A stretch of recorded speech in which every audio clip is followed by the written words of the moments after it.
कधी तुम्हाला असं वाटलंय का, समोरची व्यक्ती काहीतरी लपवत आहे, पण शब्दांमधून काही कळत नाही? खोटं बोलणं ही एक कला आहे, पण शरीर कधीच खोटं बोलत नाही. पहिला संकेत, जेव्हा एखादी व्यक्ती खोटं बोलते, तेव्हा ती नजरेला नजर देणं टाळते. डोळे इकडे-तिकडे फिरवणं, सतत पापण्या लपवणं हे गिल्ट दाखवतात. दुसरा संकेत, त्यांचा आवाज थोडा बदलतो. कधी जास्त वेगात बोलतात, कधी थांबतात, कारण मन आणि मेंदू एकाच वेळी खोटं बनवण्यात व्यस्त असतो. तिसरा संकेत, ते अनावश्यक तपशील देतात. मी तिथे 7:02ला पोहोचलो होतो, लाल टी-शर्ट घातला होतो. हा ओव्हर एक्सप्लेनिंग ॲटिट्यूड खोटं लपवण्याचा प्रयत्न असतो. चौथा संकेत, बोलताना हसू पण डोळ्यात भाव नाही. स्मित खरे नसते, कारण रिअल स्माईल फक्त ओठांवर नाही, डोळ्यांतून दिसते.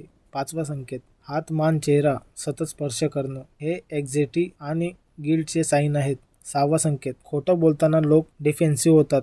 तुम्ही विचारलं की ते उलट तुम्हालाच दोष देतात. तुम्हालाच माझ्यावर विश्वास नाही का, असं सांगतात.